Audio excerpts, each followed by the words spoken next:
create a free account, then that'll help you get in.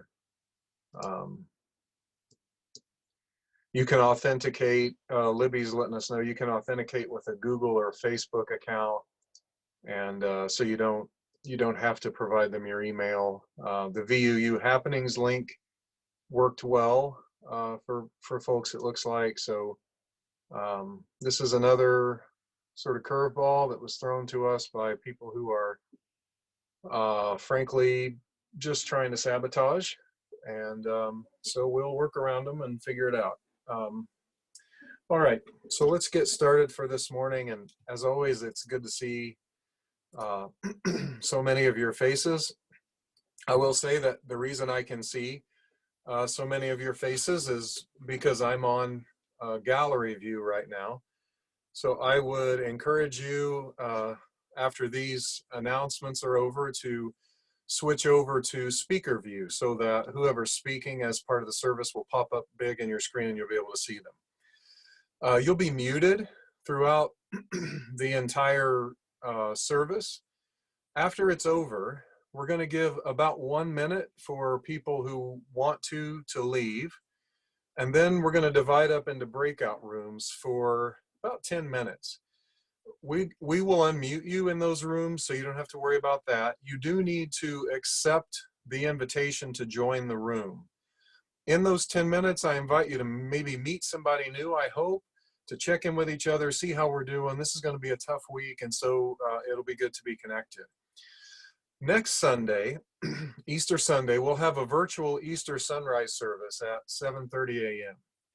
I'm going to be outside for that service, and I encourage you to be outside if you're able. If not, if you can be near a window, this service aims in part, one of the things it aims to do is to connect us to nature and to the world around us, to the resurrection of life in springtime. So the sunrise service is a UU Christian service that includes a reading of the Easter story. It includes music and communion. I can't offer you bread and wine or juice right now, but I invite you, if you attend the sunrise service, to bring your own bread and wine or juice. I'll email you the liturgy for the service later in the week. There's some responsive readings that you'll want to have with you.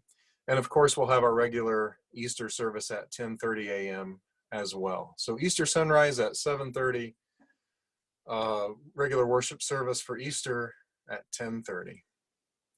All right, well, let's get started this morning. We gather this hour to be connected both with one another and with the values we prize most dearly.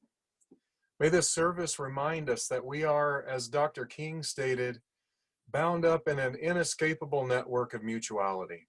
And may it empower us to stay to the course of love and justice. Come, let us worship together.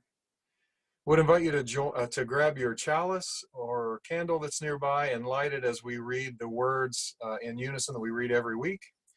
We kindle this flame, symbol of our faith, for the light of truth, the warmth of community, and the fire of love which calls us to work for justice. Good morning and welcome to Valley Unitarian Universalist Congregation. I'm Melanie Clunan, your worship associate, and I'm so glad to see so many of your faces on the gallery view. If you are not a member of our congregation and are joining us this morning, a special welcome. We are so happy that you're with us. When I was a kid, I could always tell who my mom was talking to on the phone because she would begin to sound like them. I used it as a parlor trick, guessing as soon as she hung up who was on the other end of the line. But it turns out my mom's not the only one. As an adult, I learned about social mirroring, the phenomenon by which we all tend to mimic the gestures and vocal patterns of the people we're talking with. We are social creatures. And because of that, the thing that's most contagious among us is anxiety. And also, because of our social nature, images of other people suffering are particularly troubling. Never in my life have I heard the word uncertainty or the phrase uncertain times uttered so much as I have heard them in this past week. But also in this past week, I was able to blow bubbles off my balcony with my children. I meditated in the morning before work outside and could hear birds singing and a neighbor's wind chime. I participated in an epic family bocce tournament in my little used backyard. All things that my normally too busy life would have precluded. I feel that I've been given a gift of the one thing you can't buy, the one thing you can't find in any store, and no, I don't mean toilet paper. I mean time. And I recognize that not everybody has more time right now. Some folks are working longer hours than usual. Some people are trying to homeschool their kids in addition to work. And I also recognize that not everybody has the opportunity for more family togetherness. Some folks live alone and may feel more isolated than ever. But everyone has the opportunity to form a new positive habit, whether that be a daily walk or just being more fully in the present moment. You know, I once heard it said that most people miss opportunity when it comes knocking because it's dressed in overalls and looks like hard work. It is hard work to wrestle with fear of the future. It is hard work to confront the guilt if you're not one of the ones who has lost a job or had a death in the family when so many others have. It is hard work to cope with the disappointment of upended plans. But the opportunity for joy remains. Last week, my sister-in-law called me from Nebraska to ask if I thought that a box of masks from a hardware store that her husband had in the garage might be useful to any of the hospitals. I wasn't sure, but I told her that she should call the ERs and at least offer. A few days later, my sister-in-law called to update me on the saga of the masks. It turns out they were the much sought after N95 masks, but none of the hospitals could use them because the box had been opened. But my sister was put in touch with a woman whose husband, a surgeon, had had to stop doing surgeries solely because of the lack of that particular mask for his staff. When my sister went to drop off the masks to the woman, she learned that the type of surgeries her husband did were hemicolectomies to remove colon tumors. The woman was so grateful to get the masks, and she had tears in her eyes as she offered my sister-in-law some money for them, but my sister-in-law refused and explained to the woman her father had died of colon cancer. Her brother had been diagnosed with it at the age of 26 and had been saved by the very same surgery that this surgeon performed. My sister-in-law told me that she had considered keeping one mask for herself and one for her husband. But then she thought, that's 2 more surgeries, 2 more people like my father and my brother. And so she kept none. And as she told me the story of amazing serendipity, I could hear in her voice what can only be described as pure joy. And that is my wish for each of you in this coming week.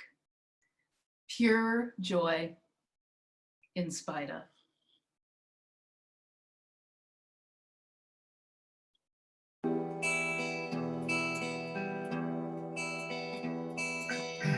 sing with me. Thank you, Melanie. You are stuck with me for music this week. You'll remember that Katie is our acting director of music ministries and has another part-time position with another congregation for now. And so she's with them this morning. So join me in singing Gathered Here.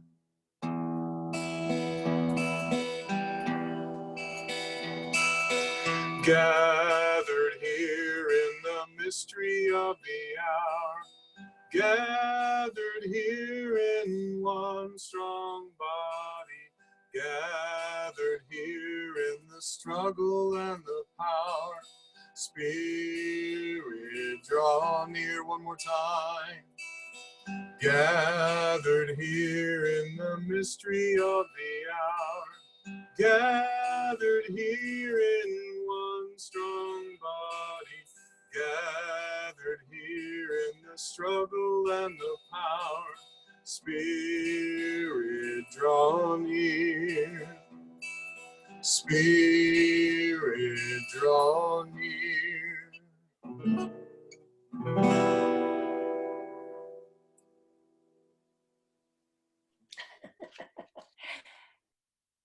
Good morning, everyone.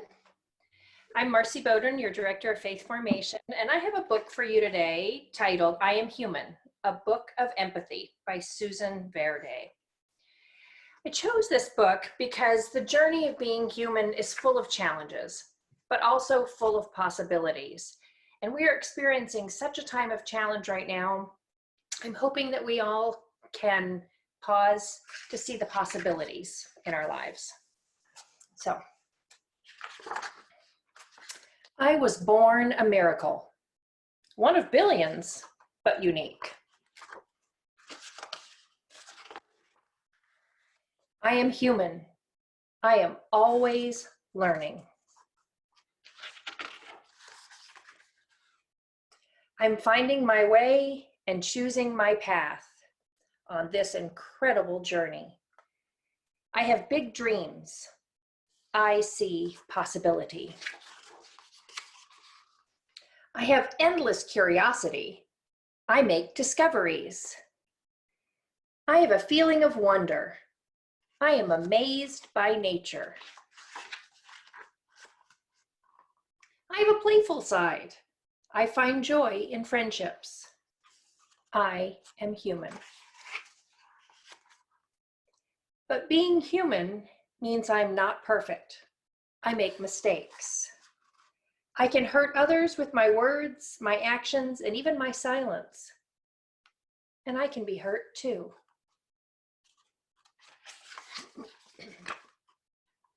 I can be fearful of things I don't yet understand, and timid to try something new. I have a heavy heart when I feel sadness. I am human. But then I remind myself that because I am human, I can make choices.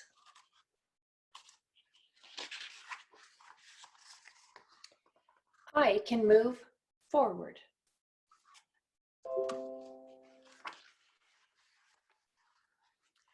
A poor choice can become a better choice with thoughtfulness. A bad day can become a great day with kindness. I can act with compassion and lend a helping hand. I can treat others with equality and be fair.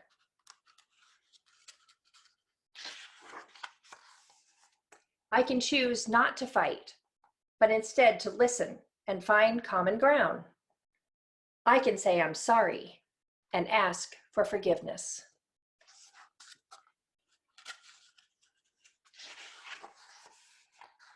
I am human, one of billions, but unique. I am not alone. I am connected to my friends, to my family, to the world. We are all humans together. and I will keep trying to be the best version of me. I am full of hope. I am human.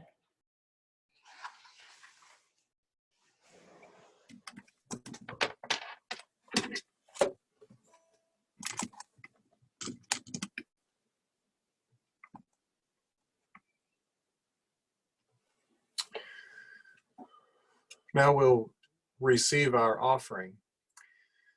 And well, receive is an interesting word. But this is the time when typically we would pass the offering plate. So I want to say a few things about that. First of all, thank you to those of you who are continuing your giving. It sustains the mission of the congregation and helps us keep moving forward and doing things like offering shelter to those of our neighbors who are experiencing homelessness even now. And so there are ways, if you're able to continue your giving there on the screen, that you can text your donation to us, or you can mail a check to our physical address. But if you're one of the millions of Americans who have lost their income or have had another change in station because of this pandemic, all we need from you is to communicate with us. Let us know how you're doing. Let us know what you need. The most important thing for us right now was that we're in this together as a congregation and we're caring for each other. So let us know if you can keep up your giving, that's wonderful. If not, let us know how we can help you. Now we're going to move into a time of centering, a time of prayer and meditation. I'll begin with a song and then offer just a brief prayer. We want you to know that you can post your joys or concerns in the chat room right now. And so feel free to do that as I sing, and then we take a moment of quiet, and then I'll offer a prayer.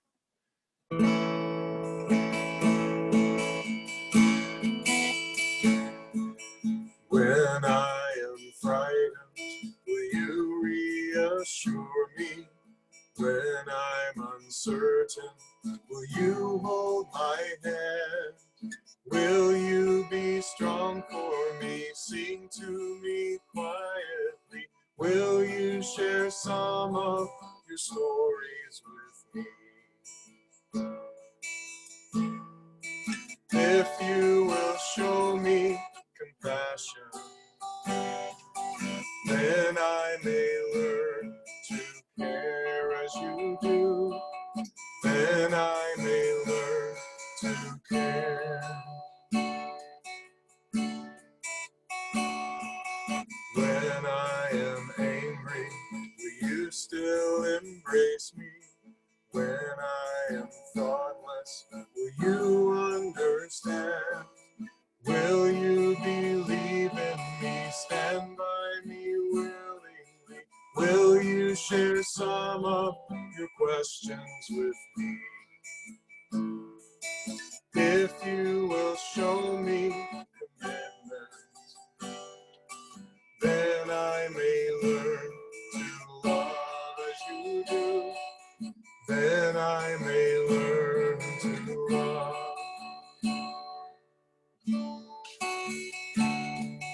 When I am troubled, will you listen to me? When I am lonely, will you be my friend? Will you be there for me, comfort me tenderly? Will you share some of your feelings with me? If you will show me commitment, then I may learn to love as you do. Then I may learn to love.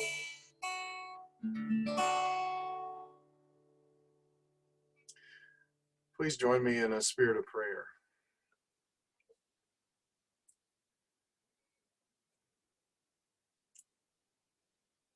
God of many names and of none, we offer gratitude for the beauty of nature, for connection that persists even as we are physically distant. and for the people who are rushing in even now to help, to be a part of the solution. We pray for strength for the coming week, for healing and peace for those members of this congregation who either have COVID-19 or are wondering if they do, for those who are isolated and alone and feeling loneliness. May we all find peace and comfort. May we all be part of the solution. May we all know that when this is over, though the world will be different, we will still be forces for love, for connection, for peace. May it be so. Amen.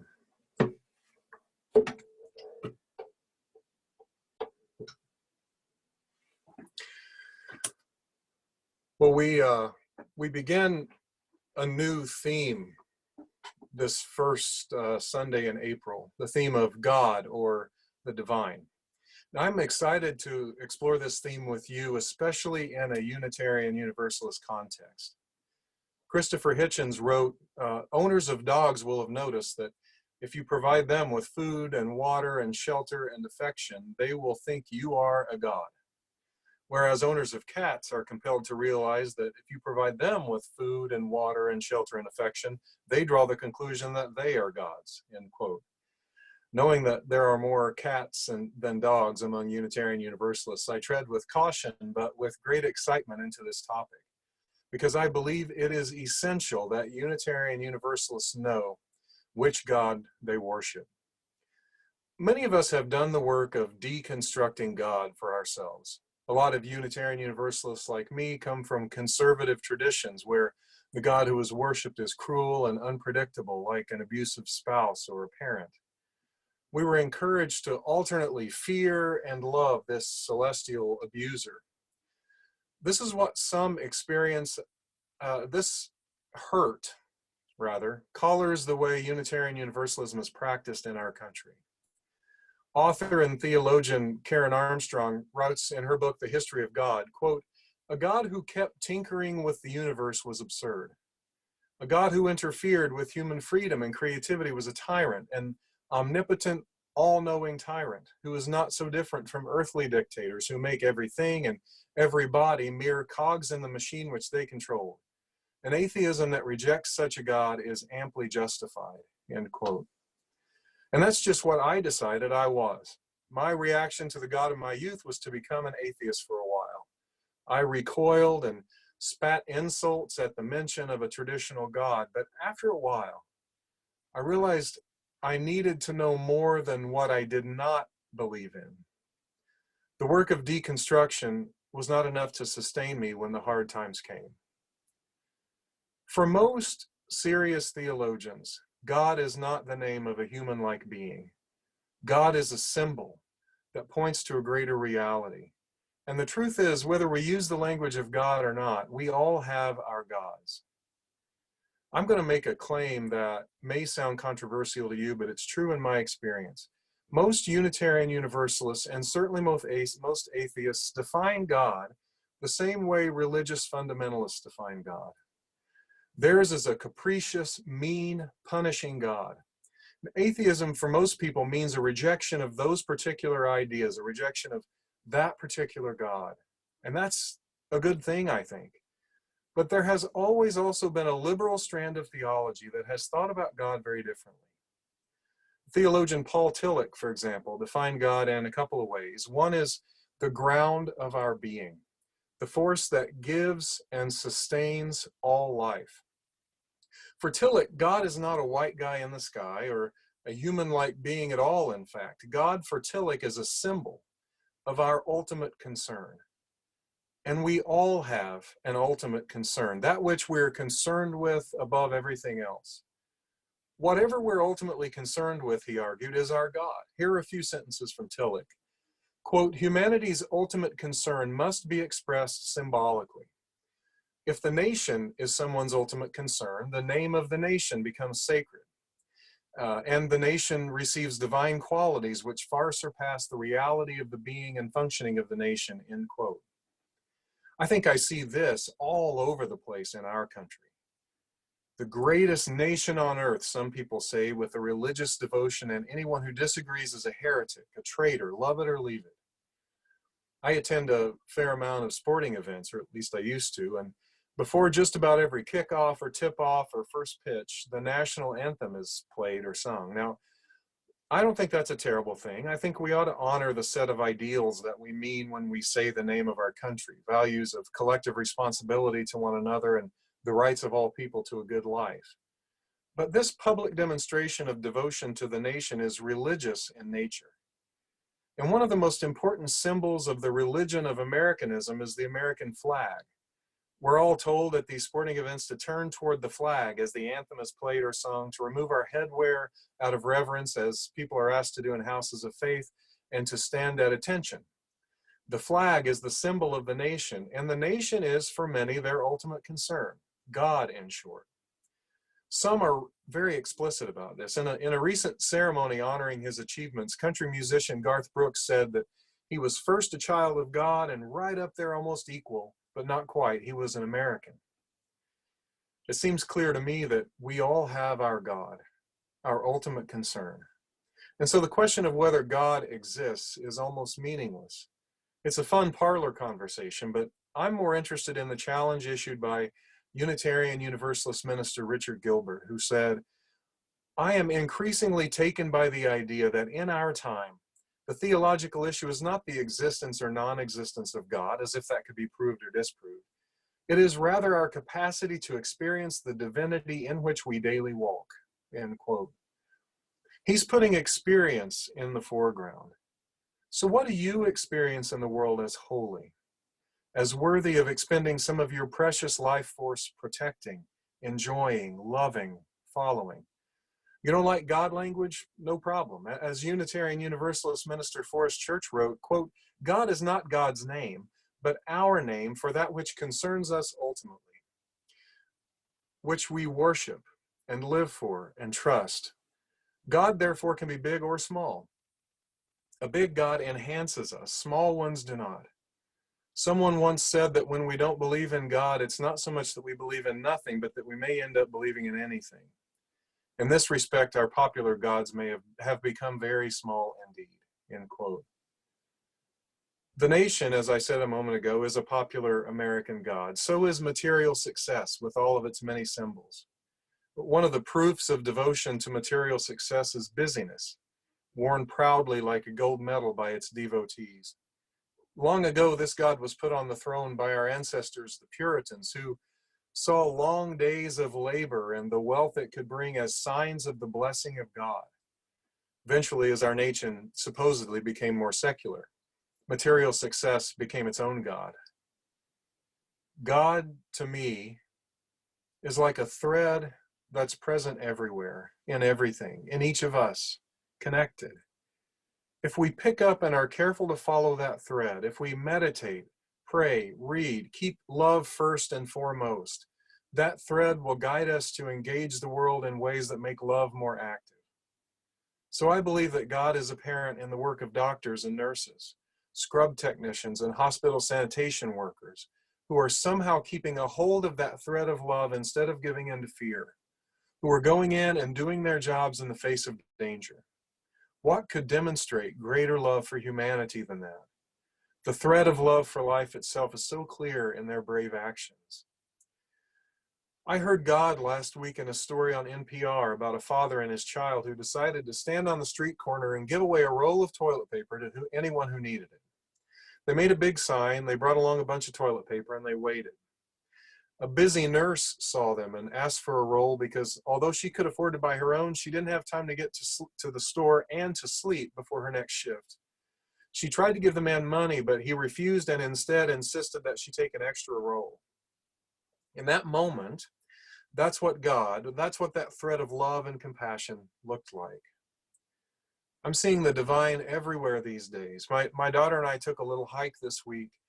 Someone had written the word hope on a rock and placed it on one of the trail markers so that we would all see it when we walked by. Just a little symbol that points to something we all need to hang on to these days. And my goodness, nature itself, the desert is exploding with beauty right now. The great Alice Walker wrote, "I think it pisses God off if you walk by the color purple in a field somewhere and don't notice it." People think pleasing God is all God cares about, but any fool living in the world can see it always trying to please us back, end quote. Mr. Rogers famously said that when he saw scary things on the news as a child, his mother told him to look for the helpers, that he would always find them. The thread of love and beauty does not disappear in frightening times. It does require the courage to keep following the God who is love, to drop that thread and go in a different direction is what I would define as sin. We've all done that, usually because we're afraid. I see it in the thoughtless hoarding of supplies that everyone needs. That includes money, by the way, that was being hoarded a long time before this pandemic. Losing the thread that is God or love might look like turning a blind eye to the suffering of the vulnerable when we could do something to help. For me, it's looked like lashing out at people who disagree with me when I should have listened. We're all wounded in one way or another, and sometimes our hurts get in the way.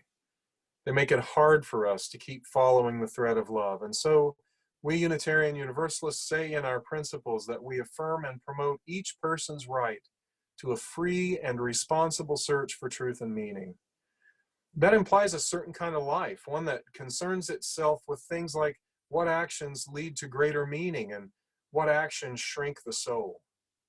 We're called to explore where God or the divine appears most clearly to us, not to lazily drift through life, always reacting, but to think and meditate and pray our way to knowing where we encounter the holy and to make sure we're staying in touch with it. We UUs like to say that we believe there's one light, but many windows. Reverend Forest Church invited people to imagine that they were born and came to consciousness inside a great cathedral with many stained glass windows. You turn and you see the light shine through the window of Judaism. You then move to the next window, Christianity, and the light's also shining there. Buddhism, Sikhism, Shinto, science, poetry, all windows for the light to shine through. There are many windows, and the same light shines through them all. Our work as Unitarian Universalists, and it is important work, is to maintain a faith tradition in which we are all followers of the light, though we may receive its glow through many different windows.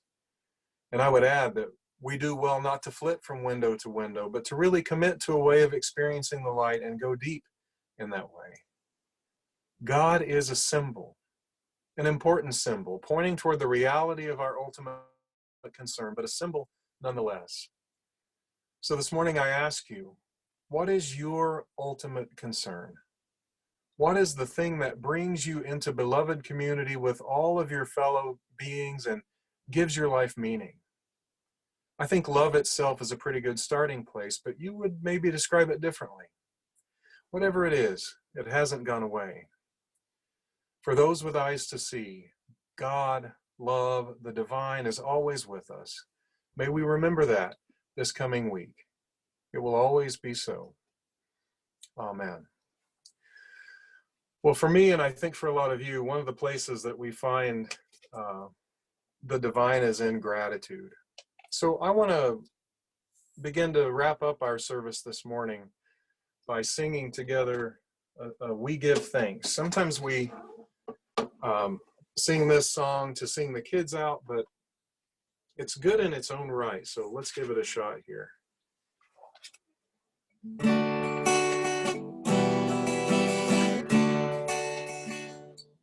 Oh, we give thanks for this precious day, for all gathered here and thus far away, for this time we share with love and care. We give thanks for this precious day. One more time. Oh, we give thanks for this precious day, for all gathered here and thus far away, for this time we share with love and care. Oh, we give thanks for this precious precious day.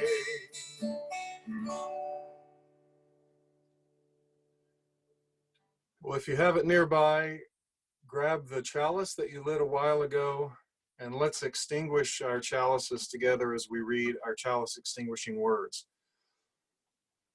Though we extinguish the chalice, our connection to each other and this community remains. May its light guide us this week as we walk the path of justice, speak words of love, and fill our world with compassion until we meet again. And now, friends, may life bless you and keep you. May the Spirit make its face to shine on you and be gracious unto you. May the universe pour out the fullness of its blessings on you and bring you peace, even in these times. Go in peace, dear friends, to serve love itself and to serve one another. We're going to give you about a minute to take off if you'd like to leave, and then we're going to go into breakout rooms.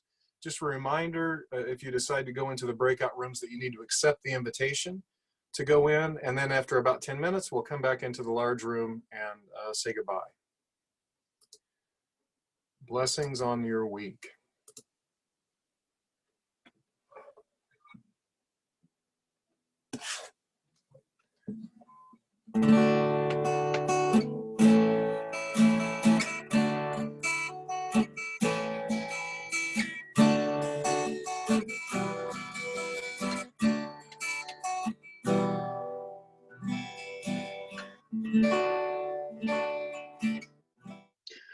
Well, I've just been scrolling through the gallery view. It's so good to see your faces. It makes me a little teary, actually.